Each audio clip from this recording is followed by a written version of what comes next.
I could possibly be using my work laptop, which is just uses the built-in camera versus like an actual webcam or like the camera on a phone, which is like a billion times better.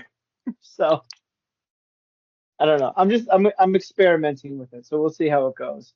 So if this is a pure disaster, then we'll know.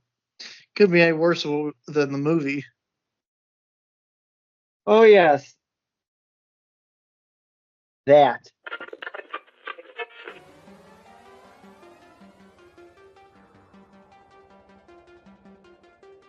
It's that time again. Time for the all-new Culture Cast, which begins right now.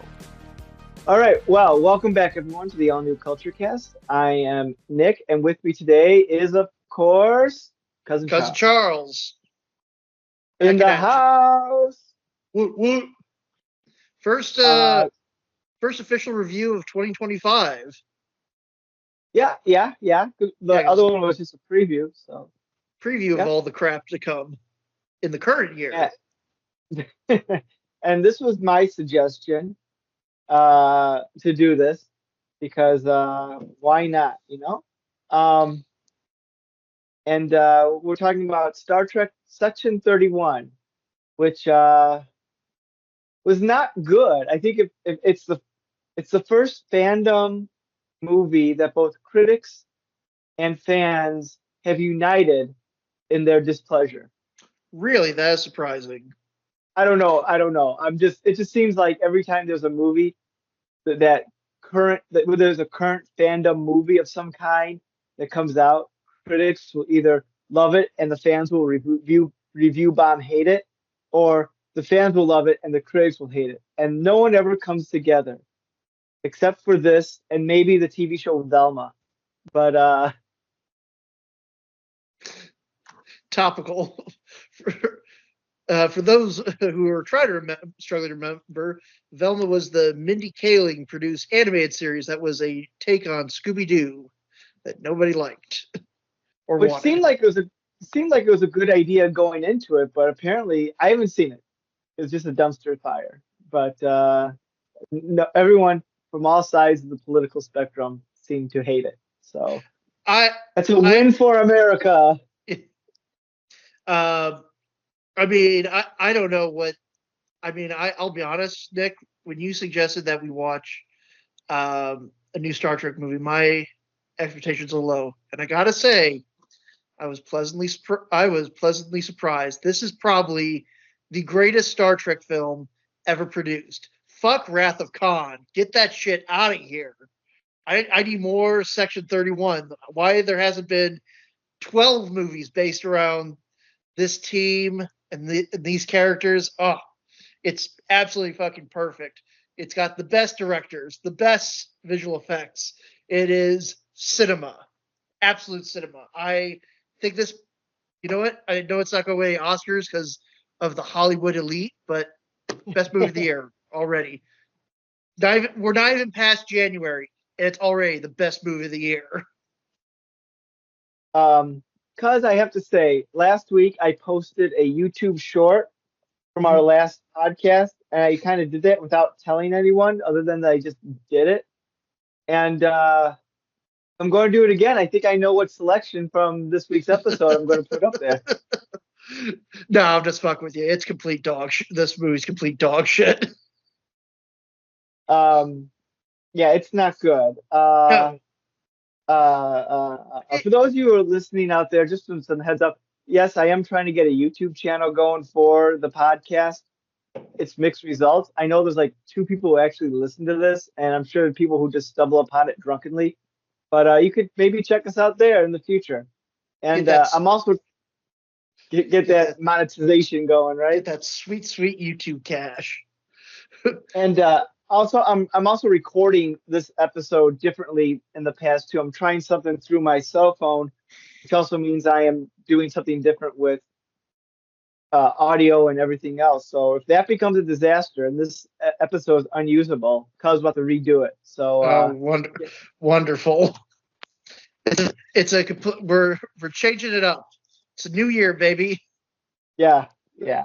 But speaking of Velma, the show that you love, starred Sam Richardson as Shaggy, who Mhm. also stars in Section 31. Yes. Yeah, him and he was probably when I saw that he was in the cast. I was actually pretty excited because I like Sam Richardson. I think he's pretty great in stuff that he's in. He's trying. Mhm. He is absolutely trying his best, but there's just absolutely He nothing for him to work on. he's Sam Richardson is just playing Sam Richardson Yes. in this hit. It's like they took Sam from Detroiters and plopped him in the Star Trek universe. Uh, of all the character of I mean, if there was any franchise where like you could get an actor who would fit into an alien culture, him and his buddy Tim Robinson would fit perfectly. Tim is already basically an alien. I'm trying to Yeah, understand how humans work. Tim Robinson did guest star in an episode of Star Trek Lower Decks, if I'm not mistaken. So Oh, there we go. they both made the Star Trek jump. Have you seen? It's a car commercial. I think it's a car commercial. It's some sort of commercial that Tim Robinson and Sam Yes. did with like the aliens or something like that. Yeah. It is not a car commercial. It is for Tostino's pizza rolls. That's it. That's it. it, That's it. What it do you works. what'd you give us? Yeah. What do we get? The dads. You ate like 100 pizza rolls. That's like $100. It's very much like the premise alone is very much a how I think you should leave bit of just like people demanding something from the alien before he leaves. You know what? I'm gonna mess up your spaceship. He's not doing anything. He's pushing on it. How that is like that alone, that entire like minute and a half long commercial for fucking pizza rolls is funnier than any in the whole 90 minutes of Section 31. I think we should talk about positive. The first positive is it Okay. is 90 minutes. It is a It, easy consume 90 minutes. it's a lean 90 minutes. We don't need time for exposition. We don't need time for character development. We just gotta get to those credits. Yep. And I know this one I didn't want to bring this up because again, I know from other sort again, I always feel weird kind of talk about this because like I got the information just because I'm interested in like, Star Trek, but I've not actually taken the time to like sit down and watch each series fully from start to finish. I've caught random episodes here and there of TNG, and I have a general idea what happens in the other shows. But I know, and movies, I know that with the Star Trek the Motion Picture is kind of a neat comparison because that started life as a pitch for a sequel series, and then Correct. eventually, and then they decide, oh, we're not going to do a series, we're going to do a movie, and that kind of influence of that movie was what we had new characters introduced that we'd never seen before. It was almost set up to be. It could have been like a passing of the torch type of arrangement. This is not that case. Where like the elements from a new TV show get reused for a movie. This absolutely feels like, look, we already spent the money. We built these sets. We got to use them. Like, The the history of Section 31, the show, is very interesting because when Discovery hit and people really seem to like, I know there's going to be like someone's going to email us saying like this is not true, no one liked this. Nyeh. There was definitely this people seem to like Michelle Yeoh's character, and the writers like writing her. She is a fun character, and when they introduced the concept of Section 31 into Star Trek Discovery, let me rephrase that. Section 31 has already been established in classic Star Trek. mhm. When Discovery used it and they connected her character with it, they that's when the first I don't know, the first the, The elevator uh, pitch.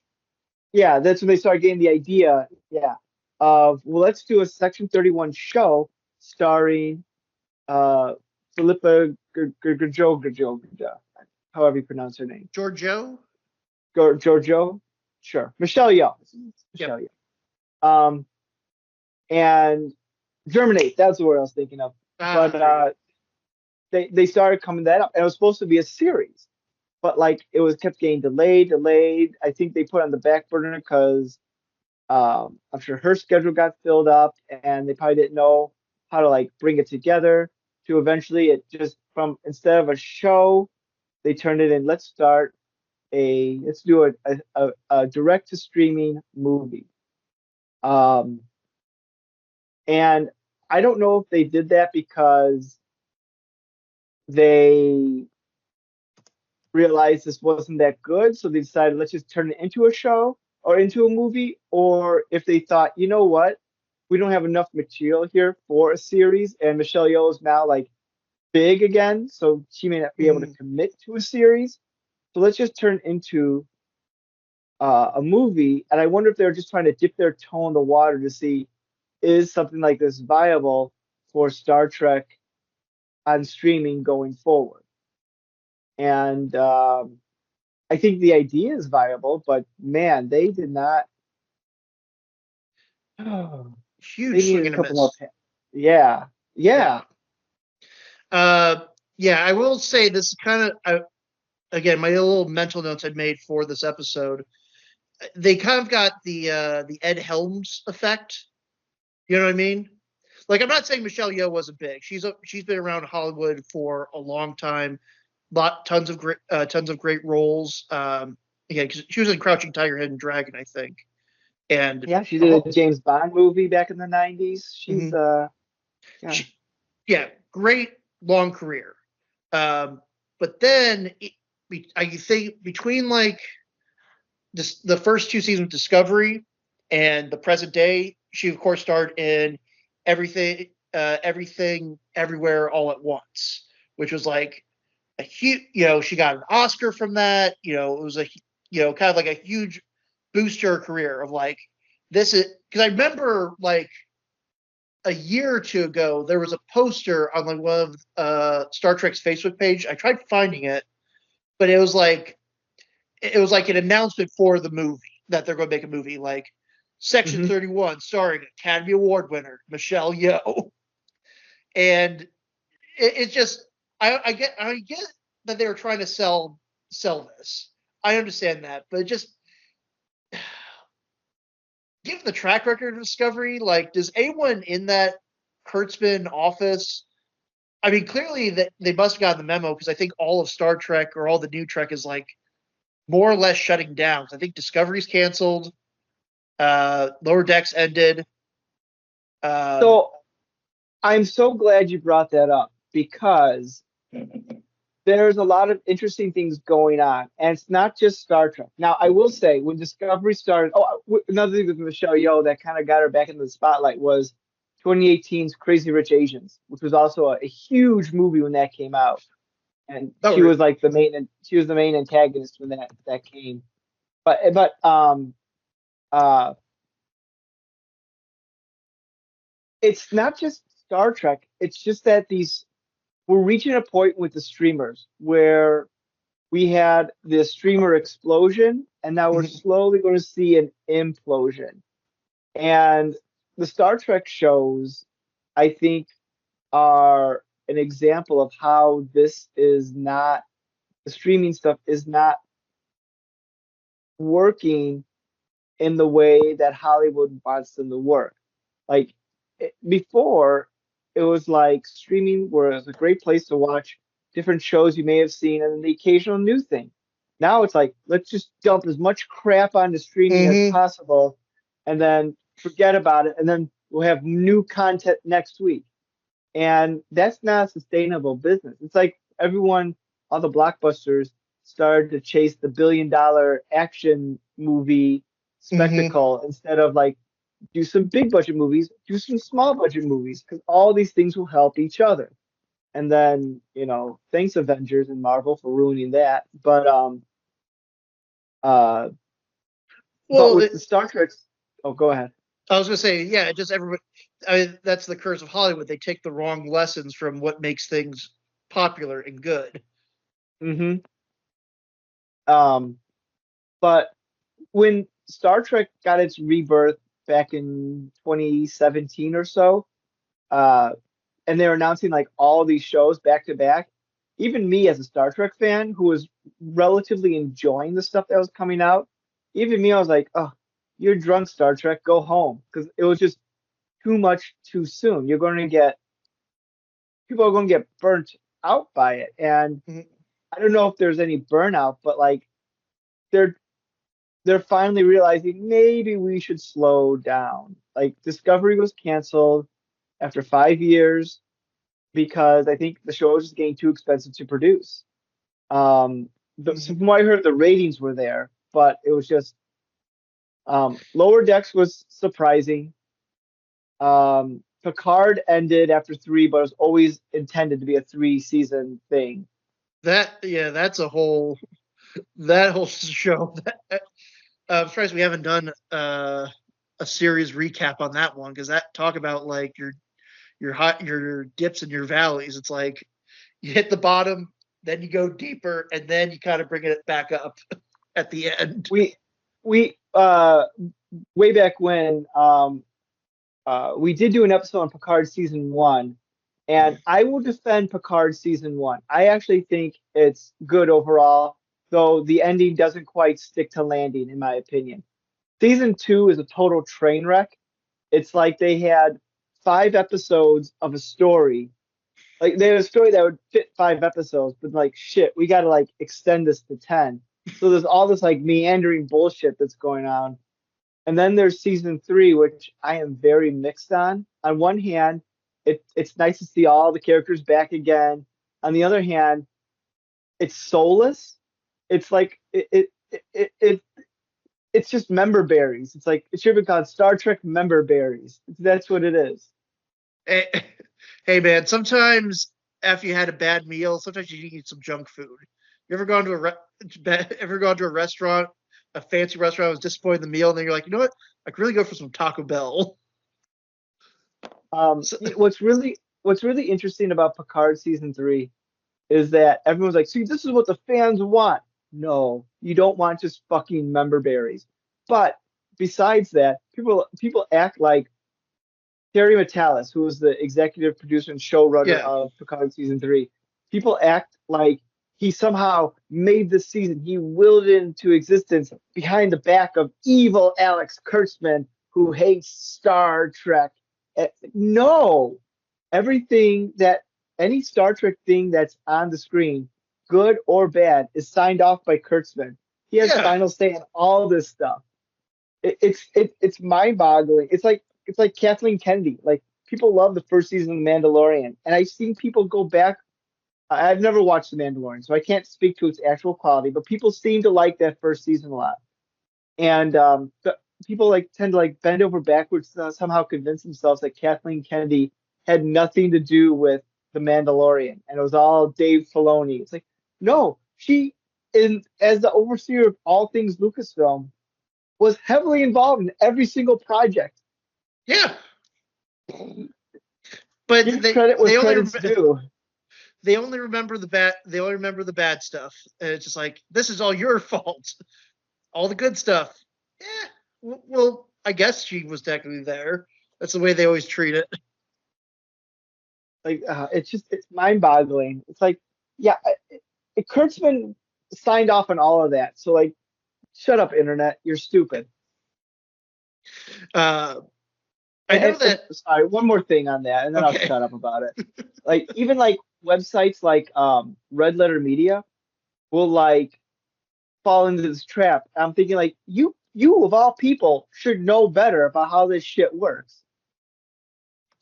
Like they've been ones to bitch about Kurtzman, and I even remember like when Picard season three came out, they were saying like yeah, Kurtzman probably didn't want this. Like they were like kind of implying that somehow this got made in spite of him, which is like of all channels, you guys should know better. But whatever, Yeah. whatever I say. Again, I will. Why would you say something so controversial and yet so brave? But anyway, Section 31. We haven't even talked about this thing other than that it's bad. What's the story here? um. Oh boy. Okay, so Section 31. Uh, we start with a flashback in the mirror universe of how young Giorgio became empress, which seems like the most. Which again, I'm not into empire building or stuff like that, but this seems like a very lackadaisical structure of government. AKA, we're going to just have a Hunger Games style tournament that we never see. I'm sure if this was a show, if this was a full series, that whole backstory would have been expanded on. And, you'd see young Michelle Yeoh and then present day Michelle Yeoh and whatever the current adventure is. Um, anyhow, she goes back to her little village because the last test to be emperor is you got to sever all ties to your past. So, aka, she has to kill her family, which she does. I appreciate that. Again, I've not seen any of Discovery, so I don't know much about what the character goes through. So I'll need you to kind of fill me in on that. But I do appreciate that Michelle Yeoh is kind of a bastard and all in this entire thing, like just cartoonishly evil, which I think is great. So yeah, she kills her family because it was like there was two candidates left, her and her boy toy San. San didn't have the stones to pull the trigger, so she becomes empress. He becomes like a servant. She brands him with a sword, and then we cut to. So okay, because I know that because I saw a clip on YouTube. So I know Michelle Yeoh alongside the Discovery crew go into like the 31st century, or they go like 32nd. Oh, 32nd. 31st? Something I don't like know. that. Third, They I go a can't remember. thousand years beyond what we've seen in the primary Star Trek timeline. Correct. So is this taking place between seasons 1 and 2 of Discovery before that happens? No, no. So, and this is something from the Star Trek nerd in me is not making sense, and I'll explain why. We're No, going to get into go spoilers ahead, with this one. Professor. So, Discovery jumped to like the 31st, 32nd century in season 3. Michelle Yeoh was with them. And as we discovered, and this is a clever sci-fi idea. I don't know if I've ever seen this done before. I'm sure maybe it was done, but I don't know. But because she was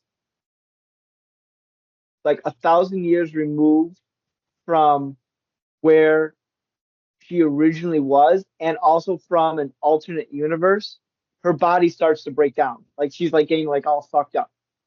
Okay. Because she's literally glitching, and because she's not supposed to be where she's at, and nature or whatever is not responding well to her. So she they find this time travel machine, the Guardian of Forever, which is established in the original series, and they realize that in order for her to live, she has to return to a time period closer to where her home time period is. So she goes through the portal, and that's the last we see of her on the show. So in this, it's implied that she somehow pops up in the early 24th century because this movie takes place in the year 2322, I think, or 2325, somewhere around there. Um, but in the early 24th century, or about 70 years from when Discovery seasons 1 and 2 took place.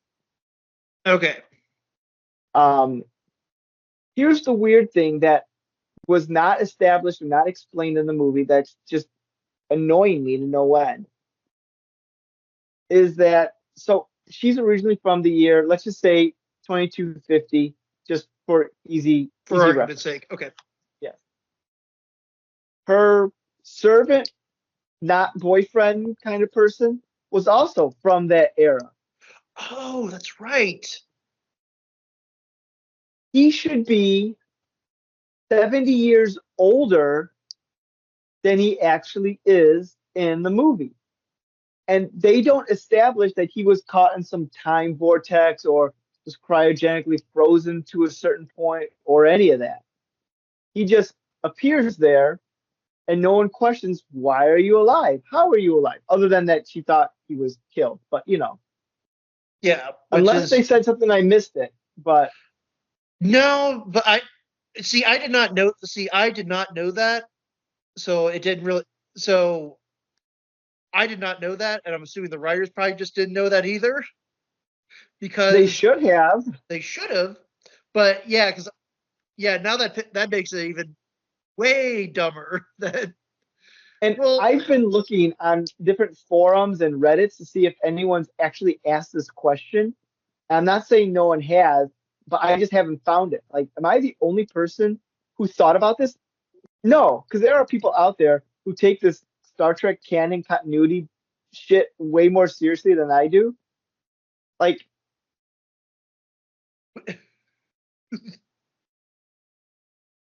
for those of you what? at home, Nick is gesturing vigorously with his hands. He is at a standstill of words. It's Uh, perplexing.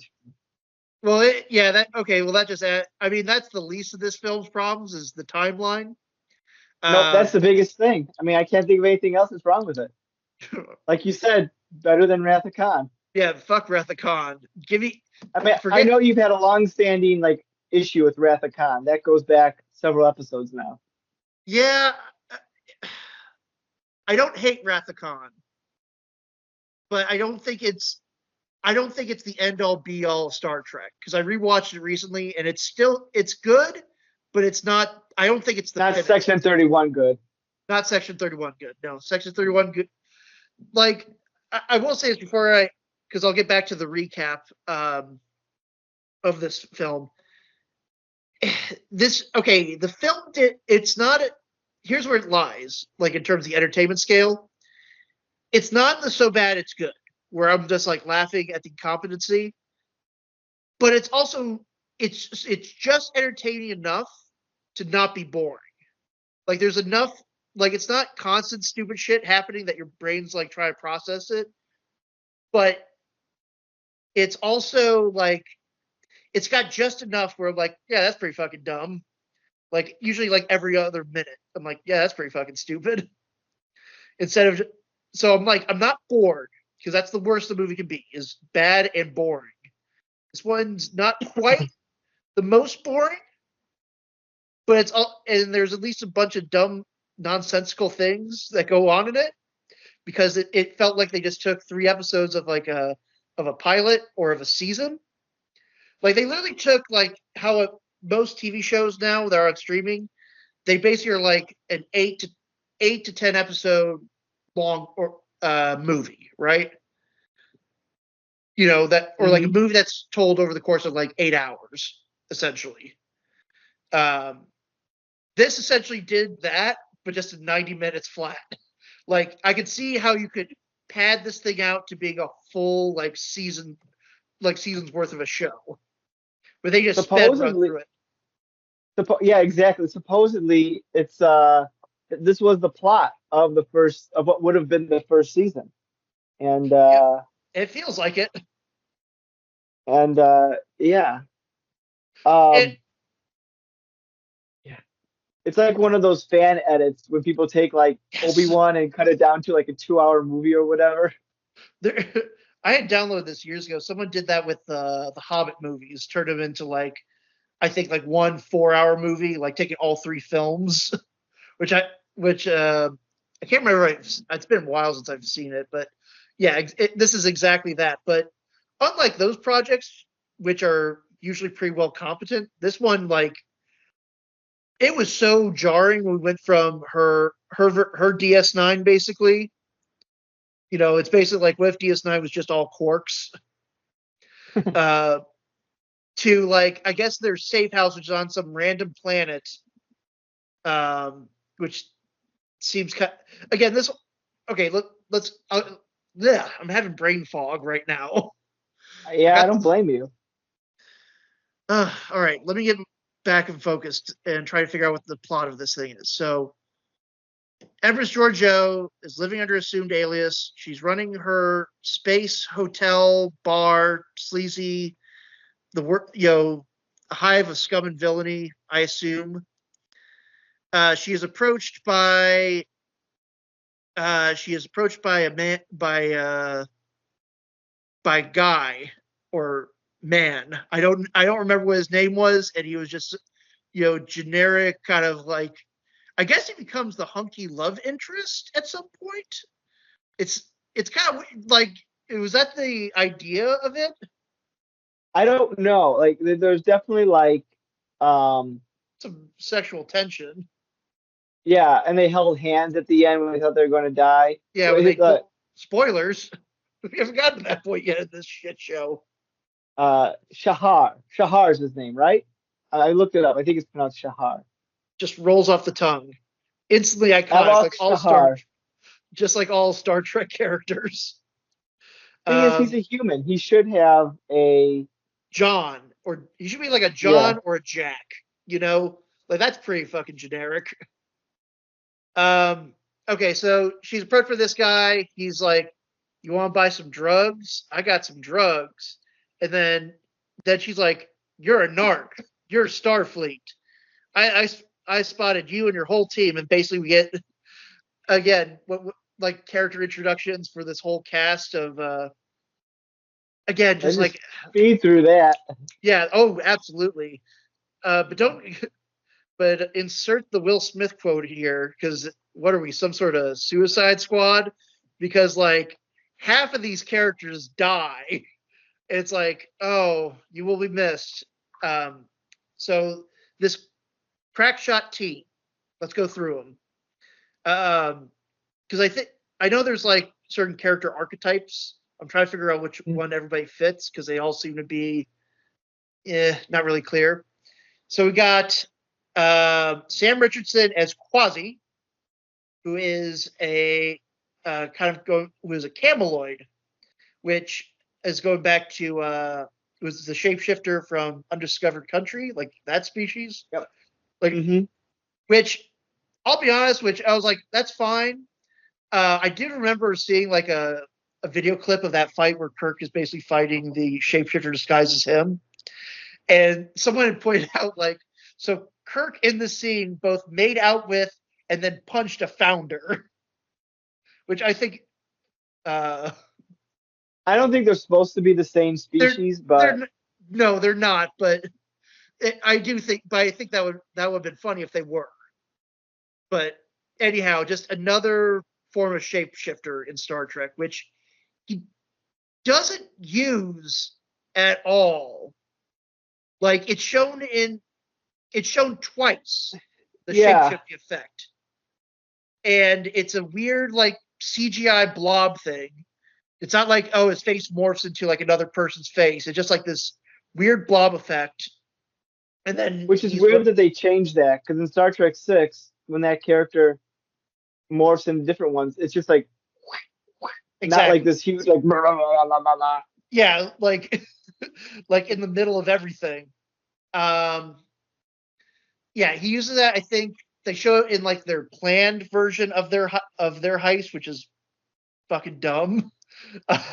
We'll get into that. Overly complicated. Yeah, overly. I mean, both plans suck in terms of trying to get the MacGuffin of this movie. And then I think he does it at the end where he's disguised briefly as Guy. We've got. I guess this is I had to look it up, or I shouldn't say looked up, but it's mentioning on here that the Rachel Garrett character, I guess, it was the captain of the USS Enterprise C. Yes, her character was introduced in TNG episode Yesterday's Enterprise, classic episode. Yep. Which I didn't really. I mean, that does. It's like Okay, it's like literally like, can we insert an Easter egg or can we insert a character that's pre-existing? It's like, but she's the stick in the mud. She's the it's kind of, so this is a Black Ops team off the books. No, we answer to no one but ourselves. You know, and yet she's from Starfleet as an overseer. I'm like, isn't the whole point of Section 31 is like they get their hands dirty? They. So I'm so glad you brought that up because that was going to be another thing I was going to talk about. We can either do that later or we can jump into it now. Uh, Let me get through the rest of these of the not Fair enough. non-characters. I don't know, because those are the only two that spoilers. Those two are the only ones that really make it through the movie. The rest of our Suicide Squad is, let's see, um, we've got Mel, who is a Deltan, which was introduced in Star Trek the motion picture, where I guess they're like, they're like sex crazed, or they're very horny aliens, from what I understand. They give off a pheromone that like Okay, makes people go like sex crazy for them. yeah. Oh, did they mention? Uh, let's see. Oh, they don't even mention that one guy. Uh, oh no, there he is. So, and then there is Zeph, who is which I didn't think they had cyborgs in Star Trek. Like, I know they have the Borg, but those are different. But this guy is like, he's got a built-in, like, he's built into an exoskeleton, and he's the muscle. And I think he's like vaguely Australian, or he's got some sort of accent. And then the only character that I wanted to make a joke about, because he actually, at least it's like they couldn't pick one concept to go with, so they just mashed together a couple. Because they had the first concept of, oh, he's a Vulcan who's in touch with his emotions. That's why he's like laughing and stuff like that. It's like, okay, that's something different. We usually see Vulcans as the stoic type, like, and I know the Vulcan culture. The reason Vulcans are Vulcans is it's got to do more with how their society is set up. So I'm like, okay, that's kind of interesting. That fits in. But then it's revealed that he's not really a Vulcan. That he's basically. Do you remember the Eddie Murphy movie Dave? I know what you're talking about, but I Yeah, haven't seen it. I think I saw it. Yeah. I think I saw it once when I was younger, like in high school or something. But basically, it's I mean, essentially, it's Eddie Murphy in that movie is actually a robot being piloted by a bunch of little tiny aliens on the inside.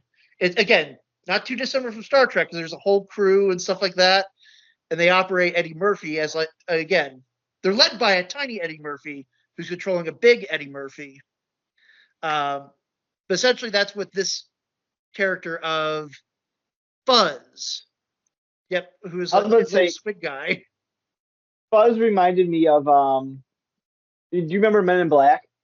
Yeah, And that little alien who was like yeah, in that robot head or something like that yeah, because he's trying to like it reminded me of that a little bit because he's even like a similar like control pod or whatever. yeah. And here's how you know you have got to. The other thing I will say about this crack shot team is you got to make sure everybody's got like an accent. You know what I mean? Like, outside of Sam Richardson and Kelly Garrett, like, I think Mel as the Delton has like some sort of like, kind of a Latina accent. The robot guy is like an Australian, and then Fuzz is a weirdly Irish, like a weird Irish leprechaun. And Yeah, then that was he even acts like a little leprechaun like yeah, and then it at turns the out end, his microscopic wife is also piloting the same robot body, and she's got a southern accent. Like, what? I mean if this was going to be into a show or if this came on to sequel movies, Yeah, it could be a clever conceit to keep a character on the show, but it being a different character. Yeah, Kind of that's like how kind they of did with Legends of Tomorrow when they swapped out John Constantine for yeah. the other guy whose name I I don't can't. remember. I'm drawing a blank, but I know what you're talking about. I don't know if it's the same. I don't know if it's the same character, but it's definitely the same actor. Um, No more questions about tables. yeah. Again, Tim Robinson should have been in this. Just sitting at the bar. He doesn't even need to be in makeup. He already looks like an alien. um, okay, so that's our crack shot team. So then it's like, so Michelle Yeoh's like, okay, I know you guys are Section 31. What do you want? Um, the guy explains that it's like, oh, we're here. There's a big arms deal that's going down, and we're trying to intercept the package. And he explains They there. thought it was like a biological weapon, right? See, that's Like it was why a I virus or something. see. That's where I was confused about what the hell the MacGuffin of this is. The Godsend, which they make a stupid Marvel style joke with, like, is it Godsend or God's End? Like, See, I when Sam Richardson was saying that, I'm like, did I step into an episode of Detroiters? Because I feel like that would have been an exchange between him and Tim. I mean, that's fine in Detroiters, but this is not Detroiters. Uh, Starfleeters. Ah, there we go. There's your $1 million. Kurtzman, call me. yeah. Cramblin duvet in the 24th century. Uh, okay, And then the basically they Vulcan explain. poops himself. Yeah. Gotta be a little funny. um, okay, where was I? All right, so they had a plan. Giorgio goes, "That's stupid," and it's like, "I got a better plan," which involves her basically doing the first half of the original plan, but then going, aha, I put your briefcase out of phase with this universe, or out of phase with whatever the frequency Like a is. vibration. Yeah. Yeah, which correct me if I want to get into that in a second, because I think scientifically, I'm pretty sure that if you put like an object or a person like that out of phase with the universe, you probably just go falling straight down, or gravity would probably take a hold at some point. I did think that. I guess you can argue that because you're in space and the uh, artificial gravity wouldn't cause that. But yeah, I did think that. Like, why don't you just Also, fall into the floor? wasn't there? I the other thing that, again, I have got some Star Trek knowledge, not a lot, not as much as you, Master, but I do know. Wasn't there an episode of TNG? It was like it was the one where it's like Riker's dealing with something from his past, where he was like one of his first assignments was being like an ensign for that guy from Lost. Oh, the And it's like, Pegasus. yeah, the Pegasus, and because they were making like a phase cloak, which basically kind of does what this does, sort of phases through objects or phases through reality, which is like what Project Pegasus was.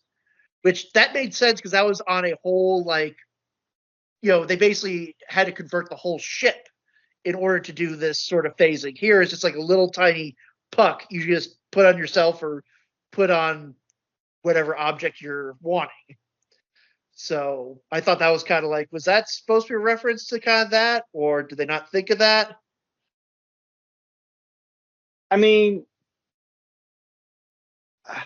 Because the Pegasus phase cloak goes anything's. through solid matter, just like, and they run through walls, no problem. I guess it could be. Like, there's a fan theory that what the Pegasus was doing, because that was like a Clanstead operation, Mhm. that they were somehow connected to Section 31. That's a retcon because Section 31 wasn't invented by that Yep. time. Um, I don't know. Maybe it's like a reference, like, oh, we got this technology. Can we do it in a ship? But also, the ship was supposed to go invisible as well, which would have been a Yes. violation of the Romulan thing. I don't know. I don't know. I think they thought this is a cool idea for an action sequence, which I'll give them credit. I thought that was actually kind of neat. because like you're out of phase, you can't touch your thing, but someone else can. That's a clever idea. I'll give him credit for that. Uh, yeah, this guy where it goes into the action, it's just like it's not. I Good. like the idea. No, I didn't think it was very. I didn't think the action was very good. I thought it was very kind of slapdash together. The nothing about it's interesting. Nothing about it is Like like clever or like here's smart. the, here's the thing. Star Trek has never been big on its like action sequences. They've done very standardized action, which is fine. Um, but like when you have Michelle Yeoh, who's known for her like martial arts action Hmm? films, why not use that? Like there's a Lean sequence into where it. she's yeah, there's a sequence where she's fighting the guy in the helmet in the bar, and they're like, Yeah. this is what you were just talking about. It leads into that. And that could have been an exciting, martial arts kind of scene. And it's just they're jumping on tables and having a standard choreographed fight scene that's so quick cutting you can't really tell what's happening. No, and it could have been. It could again. We've been. I think in the last, if you're a fan of like action movies and stuff like that, we've been blessed the last couple of years of like some really big, high production action movies we put out that actually have really good action sequences. I mean, I'm referencing the John Wick movies as the predominant one, but there's been a lot, that have been in that sort of same vein. And this is just like not cutting the mustard, especially, and I didn't even think about that at the time of, yeah, Michelle Yeoh's pedigree and kind of where, her sort of background in like her film history. It's like, yeah, that would make a lot of sense. And that would have been interesting. But instead, I'm going to skip ahead a little bit, but like the last 20 minutes has her and Dude. I'm just going to call him that because he's so fucking generic. Dude, guy, whatever. Just fist fighting our two main bad guys, which is Yeah. and it's just like not. I couldn't care less. I couldn't care. Um, okay, so to recap the rest of this movie, so bad guy gets the MacGuffin. Um, they discover that it's a bomb. See, this is another thing. Was it a bomb or a virus? Because she made it I seem like, think yeah, oh, go- I no, you, think the Section 31 people originally thought it was some sort of virus. And then when uh she opened it up and saw what it was, and then the Section 31 people were like, wait, what is that? What the hell are you talking about? And it sounds like it's some like universe destroying bomb. yeah, which that's kind of, it's like, okay, so which is all, the whole plan is fucking stupid because, spoiler alert, the masked man that we meet in the first action sequence, you know, just so happens to be her former lover slash slave, Sand, who again should have been 70 years older and dead by this point, as you pointed out. Hmm. Um, but when, in order for the device to go off, because they're like, okay, he's going to take the device back to the Terran Empire or back to the Mirror Universe. He is going to kind of rally the Empire and be like, hey, I've got the ultimate doomsday weapon back. We're going to use it on the Prime universe, wipe them out, and then take over for conquest. Like, Hmm. but the only problem is the device requires Michelle Yeoh to actually like put her handprint on there. I didn't think of that. You're right. Yeah, I'm like, wait, even if he had been successful, if he got in the portal, got back to the mirror universe, how would he have set off the bomb? Like he had, because they, because that's where I was confused. I'm like, because the bomb does go off, but it goes off in the portal or in front of the portal, which basically disrupts the space time anomaly. They also make it seem. Yeah. They also make it seem like Nick. Correct me if I'm wrong. I don't know. I know somewhat about the mirror universe, but I don't know about all the rules. Is traveling Uh-huh. to and fro the mirror universe like an easy thing, or is it just kind of like a chance coincidence? Because it seems like there's a That's lot of been people crossing over, like as if you're going to Wisconsin or Czechoslovakia. that's been retconned over time. Okay. Because originally again, it only appeared in one episode of the original series, and it was just kind of like a weird thing that happened. Like Kirk and crew were beaming down, and there was a storm in the atmosphere, and everything hit just right for them to flip it. And they had to wait till the circumstances were just right again to flip them back. When DS9 came, the first time was a weird chance, but then after that, it was revealed that a device was made for them to go back and forth. Okay. So it became way easier then. I know Discovery did mirror universe stuff. I don't remember the happenstance with it though. It's been a while, so I don't recall that. But over time, it's gotten like way easier. So like them coming in from different universes, it's fine. If it's because they established there's this weird portal that just happens to open up and close every now and again, fine. I don't care. It's Okay. I didn't know how much because it just was like, oh, the arms dealer's also from the mirror universe, and yes. it's kind of weird. It's like, okay, so the arms dealer stole this doomsday device, traveled to the Prime universe to try to sell it, and was his buyer the Sand guy, or did Sand know I that he was? don't know. That's that part I didn't quite. It wasn't quite made That's clear. that I tried to figure that one out too because I don't know if the sand guy because the implication and this makes zero sense to me, but the implication was that the arms dealer was going to sell it to someone who's then going to sell it to the mirror universe and then use that to invade. So I don't know where Sand comes in. Was Sand going to take the bomb and give it back to the mirror universe so they can invade? Like it seems like there's a lot of extra steps in here that don't need to be. Well, if And this was like a where full did they series, we would have found that out. maybe um I don't know. It was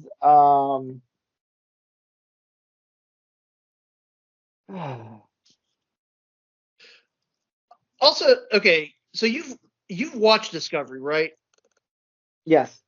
Okay, so what is I I understand the basics of the character, but what is like Michelle Yeoh's deal? Like, is she kind of like a bastard who had a change of heart? Is she still just kind of a bastard? Because at the end, in the last, I know I'm not getting to the end, but I really don't care about care about. If It the movie doesn't didn't care matter. enough, I should. Uh, but at the end of the movie, she's like, there's two things that happen that kind of confused me. So one, Sam mentions that he's going to go back to the mirror universe. He's going to take the Terran Empire, and there's a quote on here. It was like, rule with, let's see. So I'm going back to the Wikipedia. Oh, yeah, he would be ruled with righteous mercy in contrast to Giorgio's cruel dictatorship. So, and then she said something about like love or something along those lines, like to try to. And I thought she was going to use it as a ploy to like stab him, but it just, uh, yeah. Like, did I hear that wrong? Like, she said something about like No, love or something like that. So she like, did she stop Breaking Bad? Is now Breaking Good, or what's her beef? so okay, in Discovery, she was just a real rat bastard. She was the empress of the Terran Empire. Um, so let me back up. In the first episode of Discovery, Michelle Yeoh played the Prime Universe's version of Philippia Georgiou, who was a Starfleet captain, who was a mentor figure to Discovery's main character, Michael Burnham. Georgiou was killed in like the first two episodes, and indirectly through Michael's actions. So flash forward when later on in season one, they somehow wind up in the mirror universe where they meet Emperor Jojo, who is just a real rat bastard. And in their dealings, they end up kidnapping her and bringing her back to the Prime Universe, which she is none too pleased about. Through various circumstances, she ends up being an unofficial part of the Discovery crew. And through that time, Michael tries to bond with her because it's like she's the doppelganger of her mentor. Right. Uh, the Empress Giorgio wants like nothing to do with this. Like, I'm not that person. And Michael's like, I know, but you could be. You could be this person. And throughout her time on Discovery and working with the Discovery crew and Michael and all of that, she starts to have a change of heart of who she is. She's still like she's just an asshole. Like you could she was so much fun to watch because she's the type of person that you could not intimidate. Like she'll like fuck with you right back and not even blink an eye. It was wonderful to watch her play that role. So she's kind of like on this verge where like when we see her, she just wants to be left alone to do this, live out her days. Um, and I do think there's a part of her that does regret her actions about her time as the emperor because she was an awful genocidal maniac. Yeah. I mean, again, as someone who did not see any of Discovery, I mean, our main character introduction in this has her killing her family, like her mercy killing her family. I should say mercy killing, but like assassinating them with like the soup. No soup Which, for you. yeah, yeah, She's and then literally a soup Nazi. hey, she killed her whole family. That's good enough for us to. It's a better system of electing a leader than what we got in modern day America. Hey, See, Star Trek is always topical. Um, okay, so let's see. So yeah, we jump from her space. So after they lose the MacGuffin, jump from her spaceship bar to shithole planet or like garbage planet. I don't know. It's like oh, this is one of our safe houses, and like looks abandoned. And then we start like this whole oh, there's a I mole don't on know the why team. they went there. I Yeah, don't know why they went there. Couldn't they just stay on the space station? Like no one's looking for them. yeah, and she's got like run of the place, like it's her place. So it yeah, for the purposes of this, they had to go to their desert planet because we built the set for it. I don't know. And then we get a weird sort of I guess this would have been an episode of like, oh, there's a mole on the team and they're is it I think they accuse Garrett of being the mole. And it's like then the robot guy is dead and it turns out shocker, the guy who literally said, "Oh yeah, I could sneak into machines and take over them." Turns out he was also a rat bastard, as you so eloquently put it. That little tiny squid. Turns out he was working with sand. Okay, I just thought of more plot holes with this thing. Oh, First of all, more? Do yeah. tell.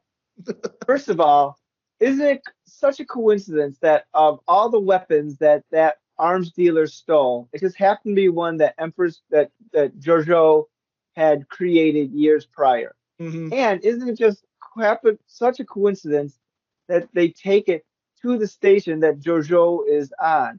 And isn't it such a coincidence that Giorgio's ex-boyfriend slave is the one to steal it back? And isn't it such a coincidence that somehow this guy was able to get in contact with the Vulcan? I don't know what's his name, They Furby, they call his name is Wisp.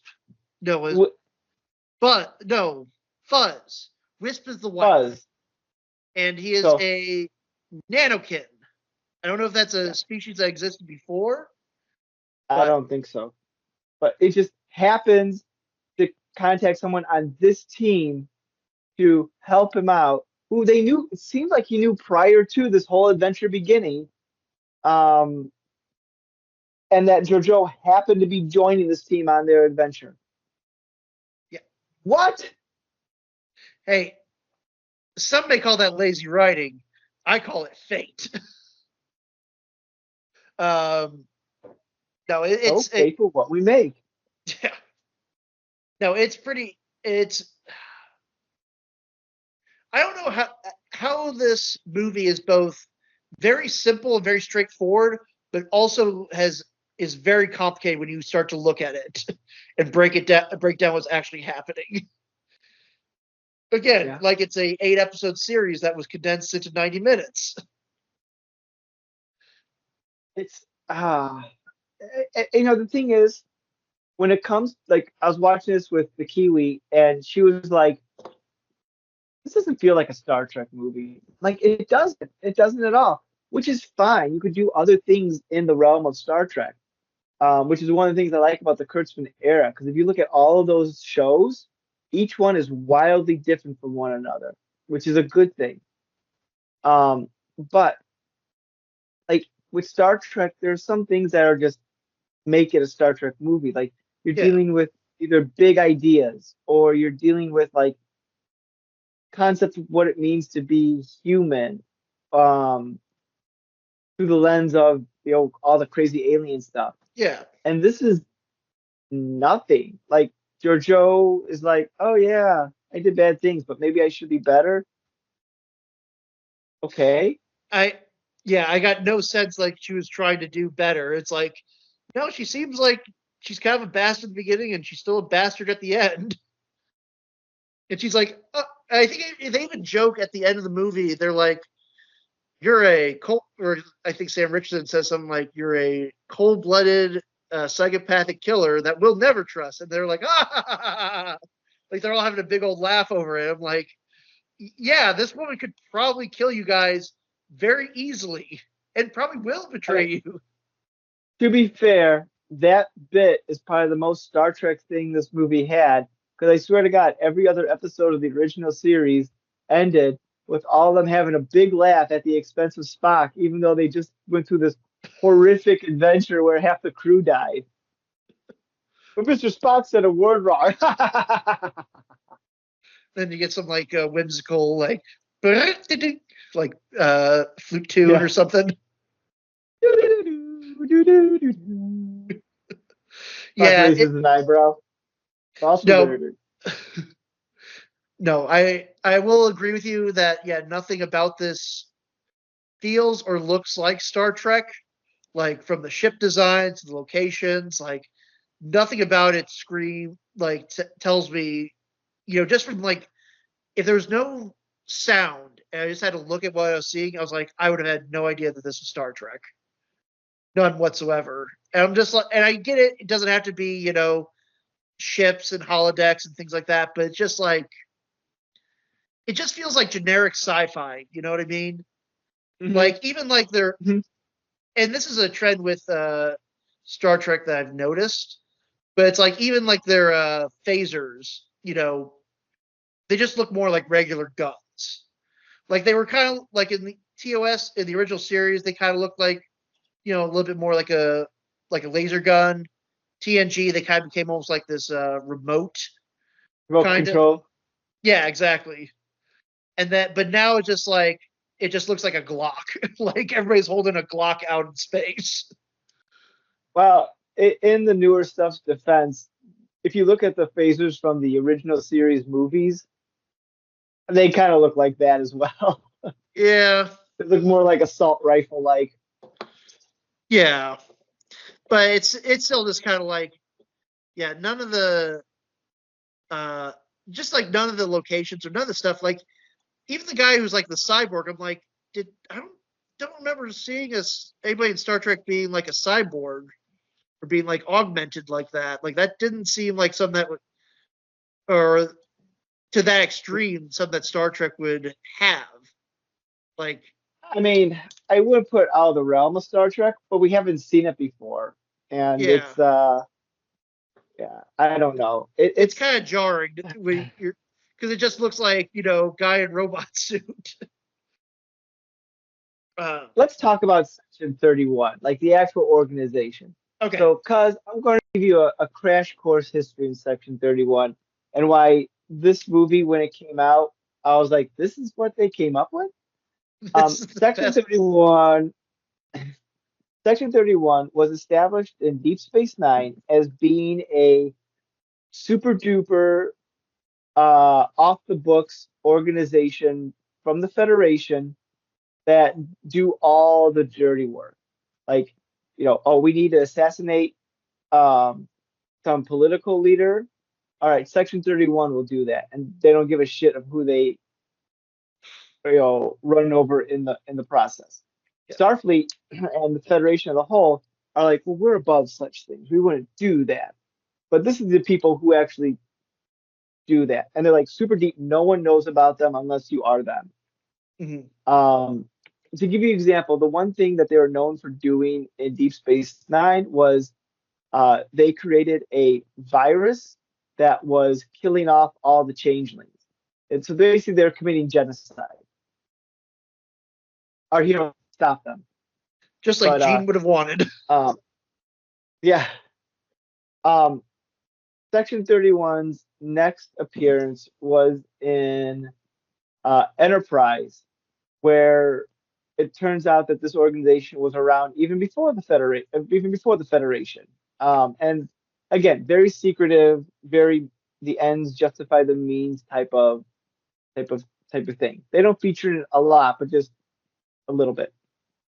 And then they come in Discovery, and this is where they kind of retcon Section 31 a little bit. In Discovery, they're a super secret clandestine organization, but they're not like the villains that Deep Space Nine makes them out to be. Uh, Through their actions, though, they cause the villain of that season to arise. It's like an AI that goes out of control. That won't happen in our lifetime. But and but they're what do you call it? It seems like more people know about them to the point that they have their own specialized Starfleet badges, like that are black, which have been kind of mocked and ridiculed by the fan community, and even Star Trek itself had made fun of it later on. Oh God.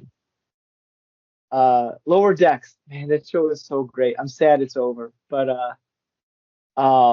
anyway, it seems like they're really like the CIA to Starfleet's, I don't know, generalized military, I guess, kind of Yeah. thing. And when we leave off with Section 31, one of the cast members at the time of Discovery is promoted to be the head of it to like reform that organization. Um, but but that takes place in the 2250s, and DS9 takes place in 2370. So you have Yeah. 120 years for them to go bad again. Fine, or to Yeah. like drift off into like obscurity where no one really knows about them. Back to the But like shadows. this, yeah. But this is like the midpoint in between those spots. And it seems, and again, we don't know for sure, but like you had Garrett, who was a Starfleet lieutenant, and she's assigned to Section 31. No, that wouldn't happen. I don't understand why they would have a Starfleet person there. Like, oh, to keep Section 31. No, this should have been like, we are the rat bastards of the Star Trek universe. Mhm. And we should see them doing some like real rat bastard shit. Um, like real moral compromising. Like, is this the right way? Do the ends justify the means? Like moral quandaries and stuff like that. Um, Instead, like this, and even the mission that they're on, like we gotta find this bioweapon. That seems like that would be beneath Section 31. Like Starfleet intelligence could handle that. And I know Yeah. that's real nitpicky bullshit. Like, what the fuck are you talking about? But like there's I don't know. It just There, seems such low stakes, so to speak. yeah, I kind of have to agree with you on that one. Because I mean, that is I mean, you're right. The clandestine aspect, the spy aspect, that's the most interesting part. Which, if I remember from what I've seen of DS9, I know that Julian Bashir was like really into like spy novels and like basically he was like a fan of James Bond, and then he meets up with Section 31. He's like, oh my god, this is horrifying. This is not Oh all my what I God. yeah, this is not all what I imagined spy work would be. Um, but yeah, this is yeah, it is pretty stupid that the fact that they said I'm an overseer and you guys need a lot of oversight. I'm like, uh, don't they do whatever? Isn't the whole point of Section 31 is like we answer to no one but ourselves? We do what needs to be done to keep the Federation safe. Like Hmm. they're the kind of guys who like fuck with Romulan politics to get it to work in their favor. Something that no Starfleet Yep. captain can do without Right. sparking an all-out war. And I mean, the basic of the plot of this is we need to get a super weapon. Yeah. We need to stop a super weapon. How many Star Trek movies has that been the plot to? Oh, let's Wrath of see. Khan did it. Star Trek 3 did it. Um, uh, Star Trek 4, sort of technically, they're not getting a super weapon, but they gotta get the whales. true. Star Trek uh, Generations, arguably, because there's the Nexus thing that's blowing shit Yeah. up. Um, Insurrection kind of had like we gotta stop evil Starfleet from stealing the the the, the young juice from the planet. Uh, From the Baku. Nemesis had Nemesis had a super weapon. Um, the Star Trek reboot had a super weapon with the red matter. Oh my god, you're Technically, right. technically, shit, all three of the J.J. Abrams era films had a super weapon. You Oh had my god, you're right. I didn't so realize this that's is like only old. This is like this is like standard. Like Kirk would take care of this in a weekend. Like what are these guys doing? It just seems like this the plot of this should have been something a little bit more. I don't want to say interesting, but like more morally compromising. I don't know. I don't know. it should have been an like an assassination mission or something like that, or like Yeah, something more political. Like yeah, throw that out there. Like it's so this is vanilla. Like this is so vanilla. yeah, like again, I mean, if you want to talk about like spies and you know spies and backstabbing, I mean, hell, just any plot with like the Romulans, a Romulan plot that it writes itself. Just like I mean, how many episodes in across Star Trek have involved a Romulan plot? It's usually like deception, kind of like not everything is what it seems. That happens like fairly often. Yeah, I mean, there. If you want to tie it in with member berries, like you could tie it in with Star Trek 6. Like, have it placed in the same year. You know, say they got to destroy or kill the Chancellor of the Klingon people, but we're friends with the Klingon people, so we can't really do this Starfleet wise. We gotta be, be quiet about it. You could bring back Yeah, the actress whoever played because the Emperor, the Klingon daughter. Chancellor in Star Trek, yeah, the daughter who took over the reins. Yeah, And I mean, it would like time wise that would line up. I get from when Star Trek 6 came out, you could do that. Have the actress reprise the role. Um, I don't know. hey, it's at least an idea, and that's a lot more than what this movie had. I will say, listing it out like that, I didn't realize that every how many Star Trek movies involved a super weapon of some sort. Like it's always well, I guess five, the Final Frontier. I mean, they weren't looking for a super weapon. They were trying to find God. Right. That doesn't count. Yeah. Excuse me. What does God need with a starship? God. Um. Okay. And so Yeah, in the movie, man, they really rush towards that ending, don't they? Like we have the reveal of who the mole Yeah, is. It's a little squid man. Which I couldn't tell if that was like a puppet or if that was CGI. I'm assuming it was CG, but I like I did like the design of the little squid alien. He's like, teeny tiny, he's microscopic. His I guess besides being Irish, his other quirk is he's got to describe it's the small things that always survive, laddie. You gotta be you know, can't think so small. Or can't think so big. Sometimes you gotta think small. Or there's like I think he's got like 5 or 6 lines that are all about they're like size related. he definitely likes his puns, I guess. But he's got 190,000 kids on the way. Yeah, that's right. Yeah, Forgot about that. and the ex-wife is pissed at the end of the movie. I guess it's. I mean, again, that's probably the neatest design or the neatest design for a Star Trek alien. But again, it's ripped off from the movie Dave. I mean, yeah, you could tell where they were got their what do you call it? Their inspiration from. Yeah. And also, like you're piloting a robot essentially. Why are there no like built-in weapons or something like that? Or like why is it not like super fucking strong? In fact, if you've got already a robot on the team, what the hell do you need cyborg guy for? You know what's weird? When the robot guy got stabbed, and he's like, "Oh, I'm stabbed, I'm stabbed." No, you're fine. Your robot body might need some injury, but like you should not be feeling pain No. unless he's like synthetic. I don't know. Is is that one of those don't think about it too much? Probably, yeah. Yeah. Um, let's see. Oh, so okay.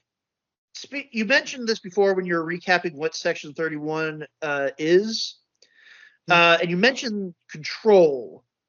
So, Control. did Jamie Lee Curtis appear in Discovery? Why is she in No, this?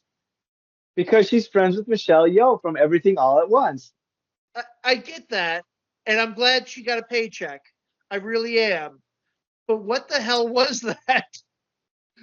It So like, in Discovery, we are introduced to Control, who was an AI program that would seek out possible threats towards the Federation that Section 31 will go and take care of. Control got sentient and decided, this humanity thing's just not working out. So let's destroy every biological thing in the galaxy.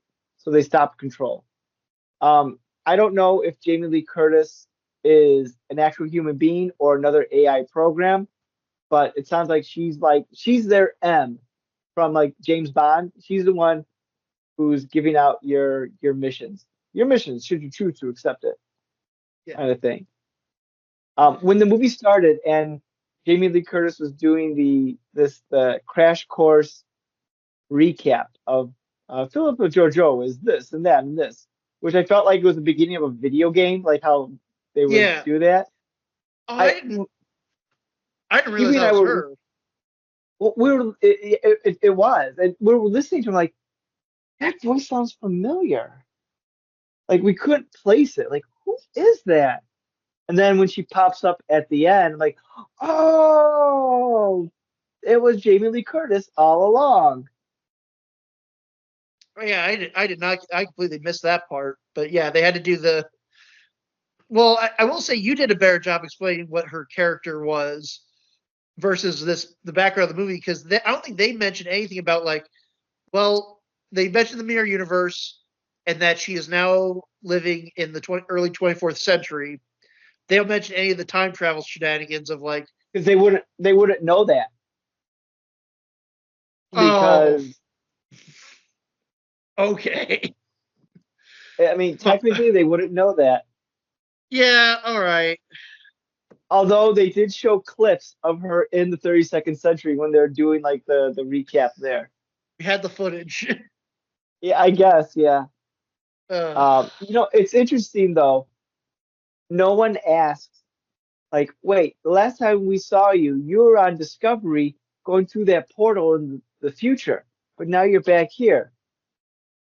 So tell us what happens. Because like a lot of shit goes down between then and a Yeah. thousand. Tell us what happens in the next 1,000 years. Like not one person asked that question or be like, how the hell did you get back? What happened to the rest of the Discovery crew? Although Maybe technically they may not know about. Okay, I'm going to back this up. bring it back. They do have a canon explanation. Um, the Discovery crew and Discovery itself was listed as classified, so Section 31 may not actually know about it because they need in Discovery they introduced this technology that's like, well, how come Starfleet doesn't have this in the future? And so as a way to like explain away, you just said Yeah. everything with Discovery and their the way the ship was made is classified and buried, so we'll never know about it and we'll never be mentioned again. Principal Seymour's real name. Yeah. Or the real Seymour Skinner being sent away on a Yeah. trip. Uh, yeah, I remember because it's like a spore drive or something like that. It's like, man, if Janeway knew Instant about travel. this, she would have been We'd be pissed. pissed. You mean I spent 10 years going all the way across the fucking Delta Quadrant and we had the technology to get me back like that? What? But you saved, but you destroyed the Borg and saved 7 of 9.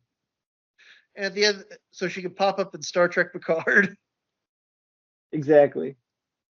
Uh, okay, so what else? I'm trying to think of. Oh, sorry, my eyes are getting kind of like a little something in my eye. Trying to think what. But yeah, so Jamie Lee Curtis was weird.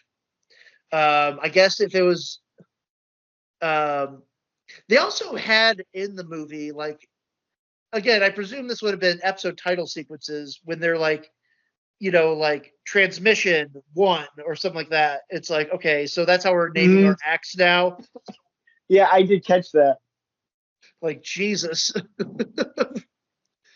Because yeah, it's just because I guess they had a cool spy ship, but that gets blown off, and then they find some sort of junker ship for some reason, Yeah. even though this is a safe house. Like, why weren't they just? Why they? It goes back to why they even have to go to a planet. Why couldn't they have just been on the ship the whole time? Yeah, like the space station, they were relatively safe there.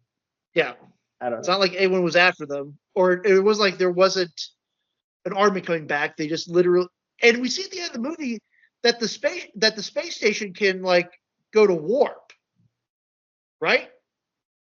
At the very tail end. Yeah, it does seem to go to warp, doesn't it? Yeah, and like Why? Why does it do that? I don't know. And yeah, because like DS9, I don't think could go to warp or anything like that, could it? It could move, but it couldn't go to warp. Yeah, but yeah, that's it. Like it folds in halfway on like it's like a flower petal shape. It like folds halfway in, and then it's like, and I was like, what are all those little dots? I was like, oh, that's all the ships that are around the station that are going into warp too. So it's like, okay, so I guess the whole bar is now involved in Giorgio's clandestine adventures that we'll never see. I'm gonna look that up. Doesn't I'm looking up the space station right now. I want to see.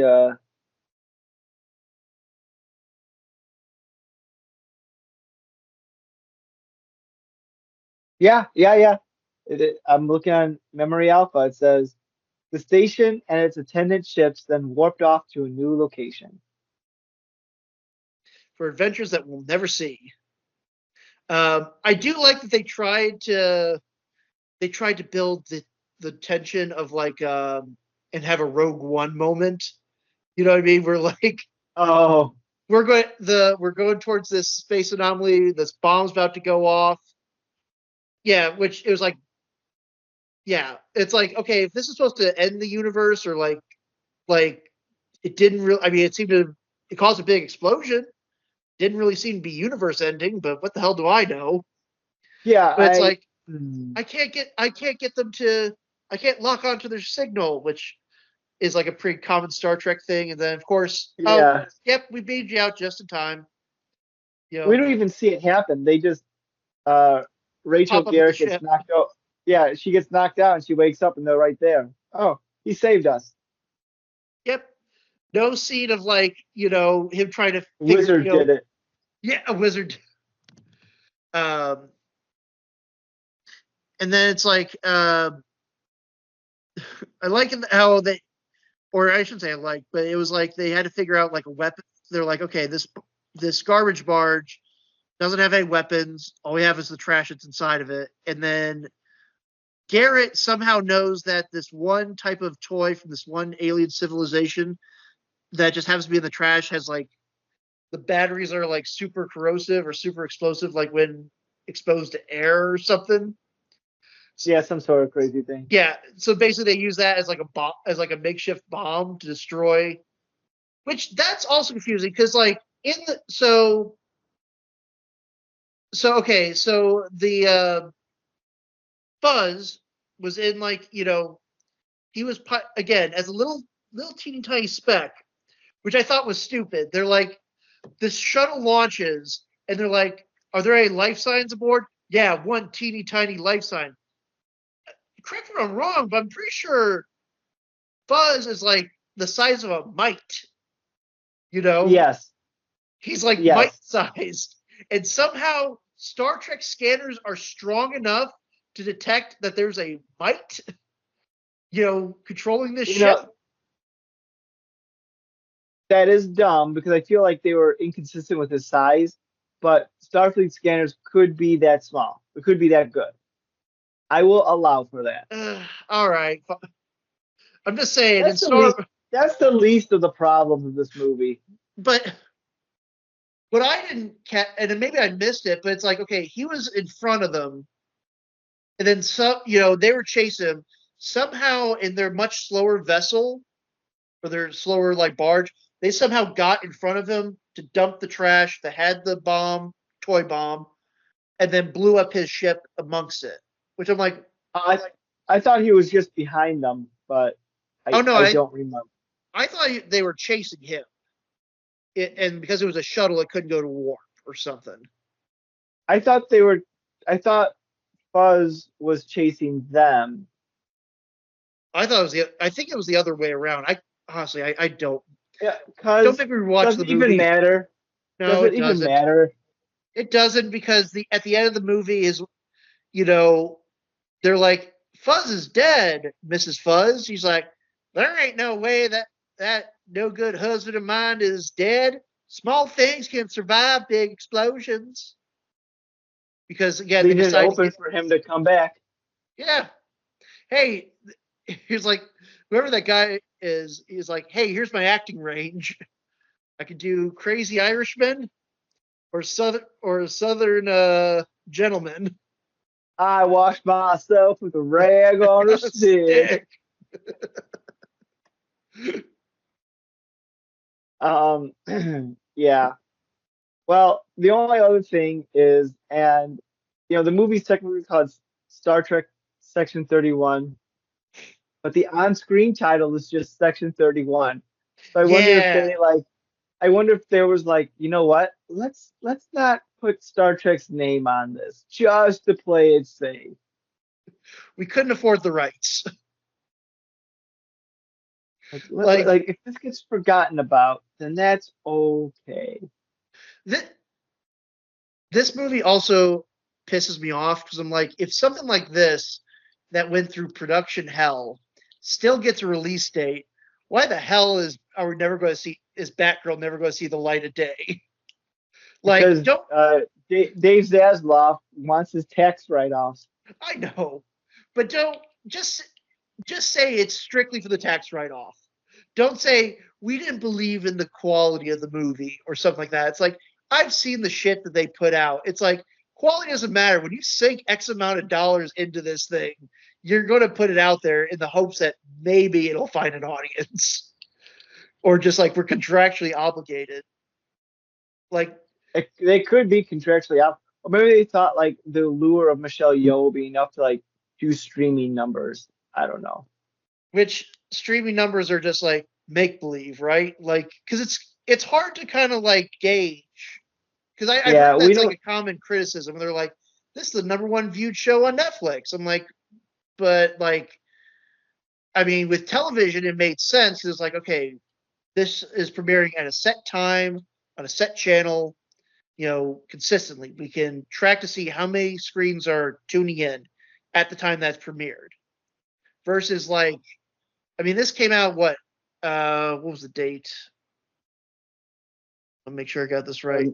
This came out January 24th, and I watched it on February 2nd. So it's like we're not really like on the same. I don't want to say we're not on the same page.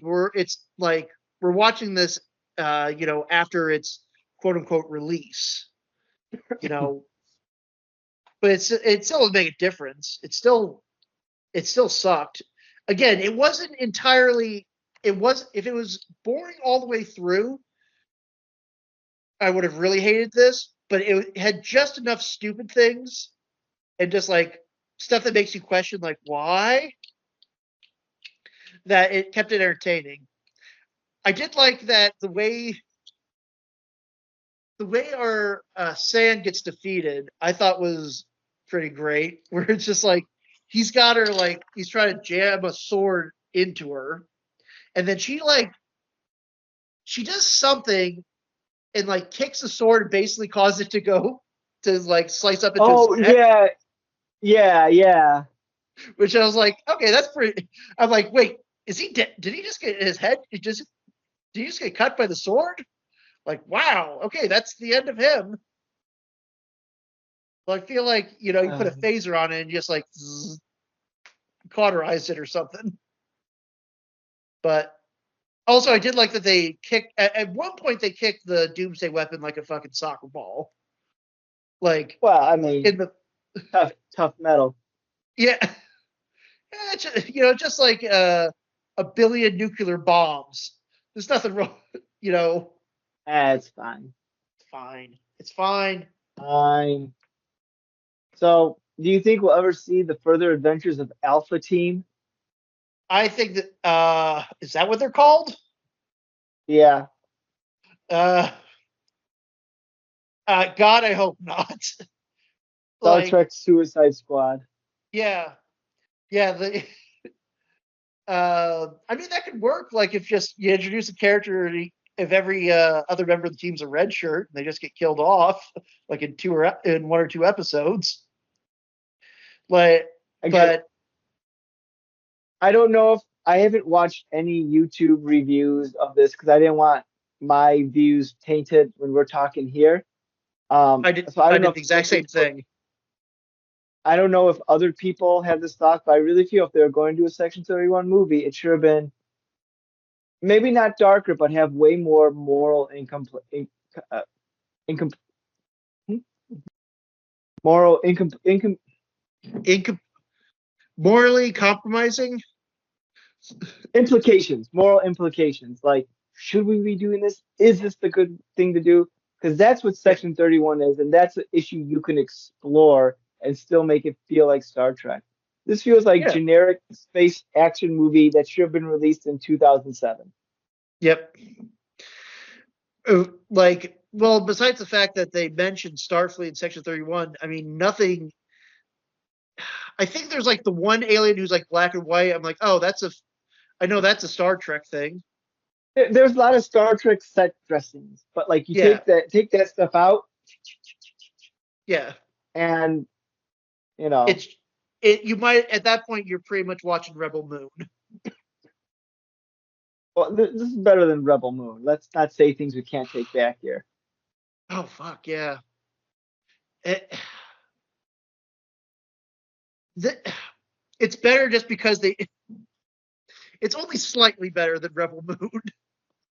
Like in a very it inches ahead just a tiny bit in front of something like Rebel Moon's part 1 and 2. Uh Again, none of Star Trek ships run on coal. The most abundant energy source in the universe. Nope, no, it's not. Nope. And they have to have people manually shovel it in. Oh man, that movie is fun when you reflect on it. Watching it is not. Um, but yeah, no, I don't. Well, what is the future of Star Trek after this? Because I mean, I know there's Strange New Worlds, but like, are we like you talked about like the streaming implosion? Like, is there just going to be a massive like we're going to back off from like making new content or try to like cater it to maybe be more like this is our big thing we're pushing right now. So I don't know what ultimately things will plan out, but right now there's one ongoing series with Star Trek Strange New Worlds. And it's starting its third season later on this year, and I think it's already been renewed for a season four. I think they're already making it. There is another show that's filming right now called Starfleet Academy, which has Paul Giamatti and Holly Hunter as cast Oh, really? members. Okay. Um, so my guess is, oh, and they also have in development a Star Trek comedy series, like an actual sitcom, who's being headed up by one of the people who did Lower Decks. Um, so my guess is they're probably going to go for two shows on the air at any given time. So you'll have Strange New Worlds and Starfleet Academy when that starts up running concurrently. And then when Strange New Worlds ends, which I'm 5 seasons seems to be the magic Magic number. number nowadays.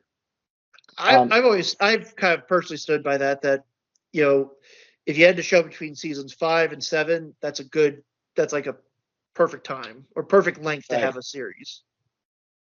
So I'm guessing it's Strange New Worlds ends in season five.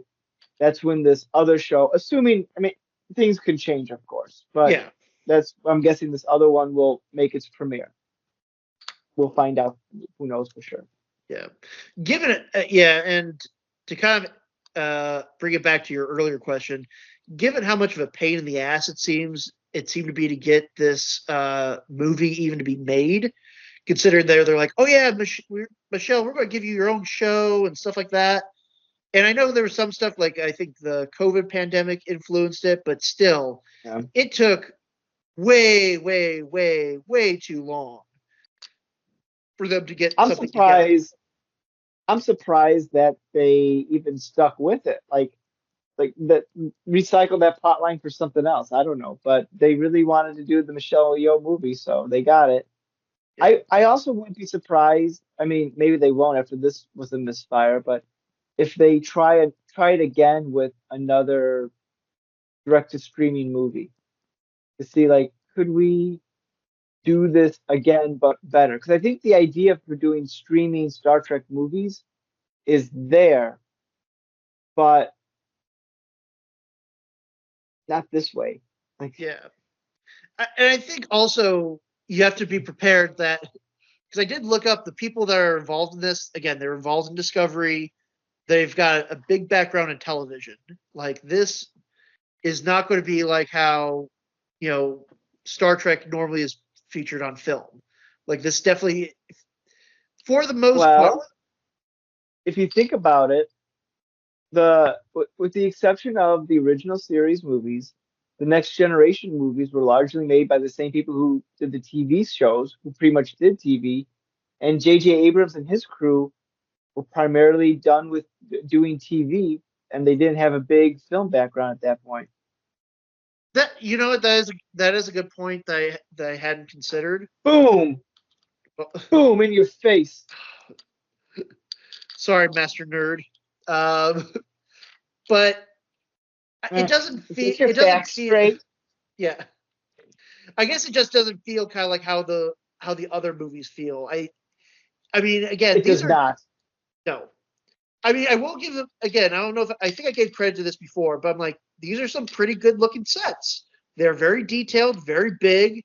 I could imagine that these were probably made because they wanted to do a series and like, hey, we're going to get every penny out of these sets. Uh, I do wonder what the budget was for this because I'm looking it up here. I'm not finding it. But I also, yeah, what's crazy about streaming Star Trek in the streaming service is that the streaming shows look almost as good as feature films nowadays yes. because they pump so much money into it. Like you look at a TNG episode and then look at like I don't know Star Trek First Contact, night and day difference. Mm-hmm.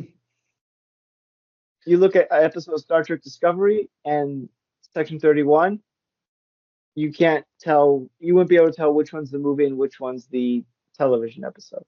Yeah, they're pretty much shot and filmed just like TV. Like, and that's kind of what I meant. That's more what I meant. Is like they didn't try to shoot this like a movie. They shot it like it was like the pilot, or it was the first 3 episodes mashed together. But what's funny? I'm looking at our timer. We've gone longer than the runtime I of know. I was Section just thinking this could 31. be a comment. This could be a commentary. You could watch this or listen to this while you're watching Section 31. I Perfect. recommend everybody watches this movie 1,000 times over the course of the next week. Let's get Section 31 too.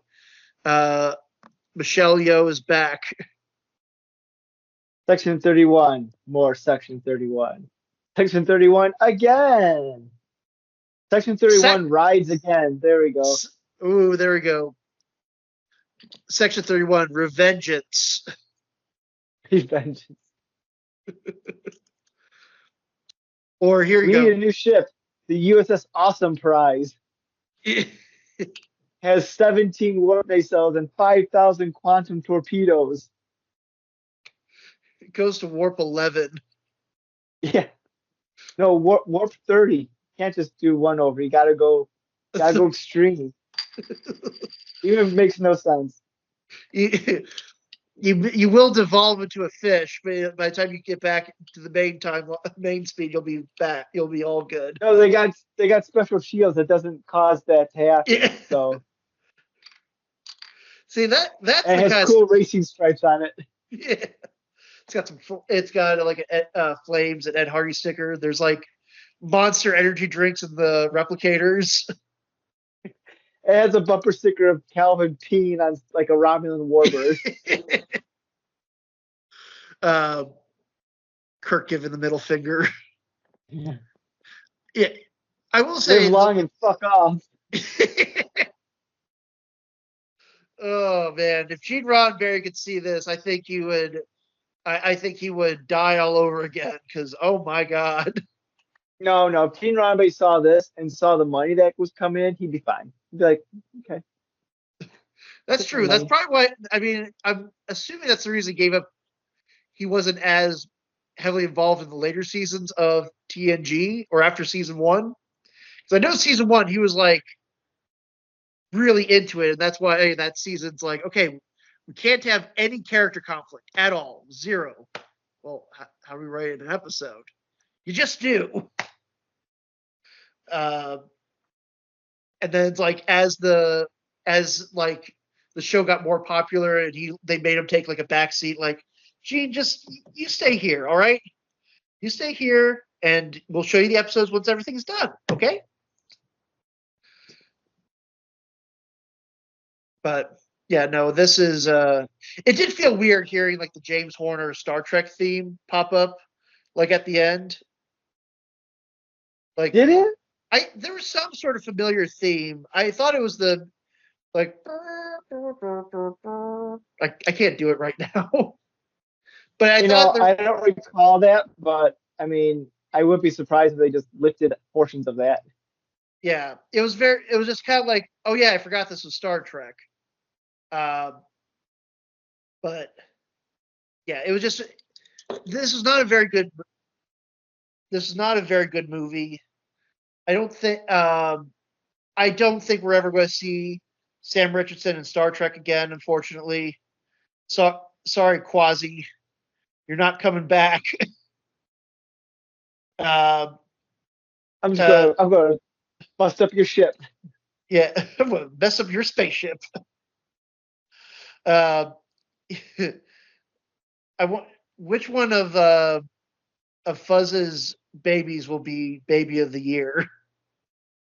Which one of the Baby, 190,000 baby fuzz. It'd be like the cutie thing. baby Bart Harley Jarvis? Fuck you, Harley Jarvis.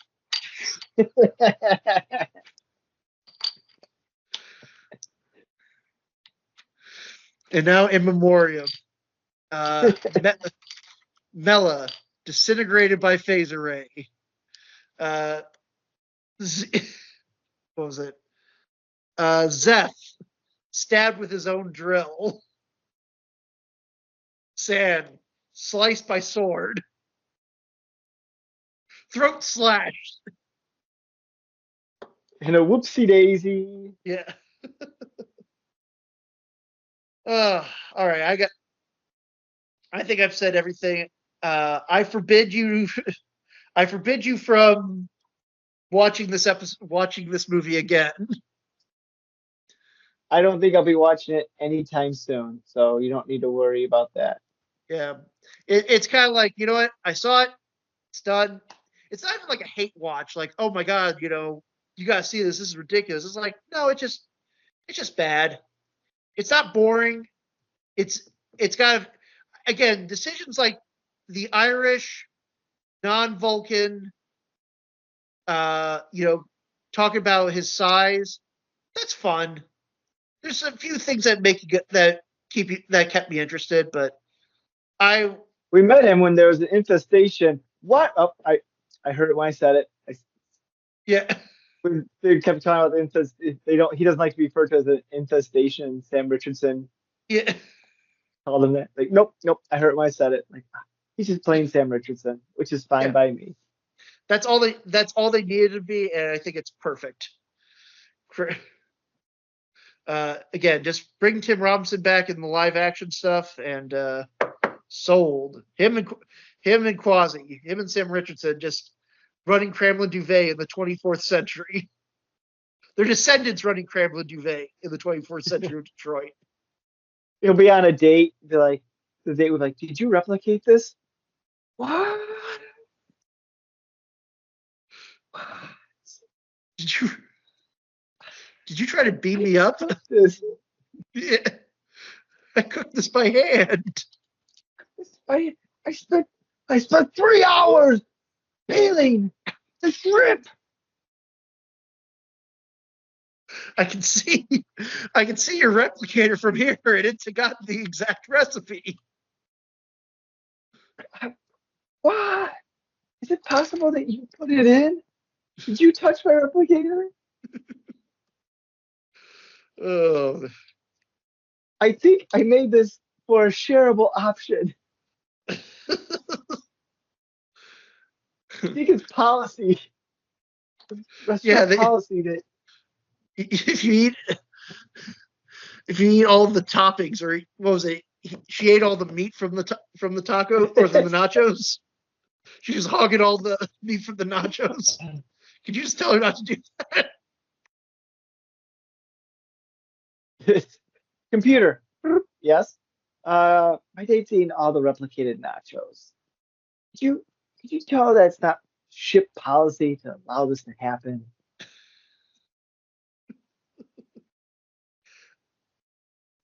Oh man. That policy is not recognized. No, I know it's not recognized, but I just need you to say it so she thinks it's recognized. That policy, oh, Oh, God damn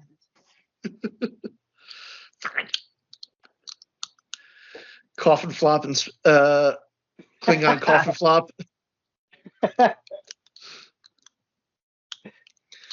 I I want think to hear no questions about the photon torpedoes, okay? yeah. What's their job God again? damn it. Red shirt. Right, sure. Oof, No powerful more stuff. questions. It works. It works. I think you should Starfleet. I think I think you should beam. There we go. Hey, there we go. Tim, Sam, call us. We got great ideas. Get Kurtzman on the line too. Yeah. Oh shit! They could go fight or get the help of the Ghost of Christmas way future.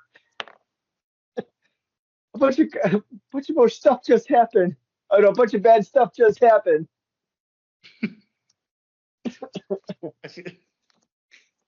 I feel like you're only here on the ship for the holodeck. We asked you to join several crew meetings, and you just went back to the holodeck.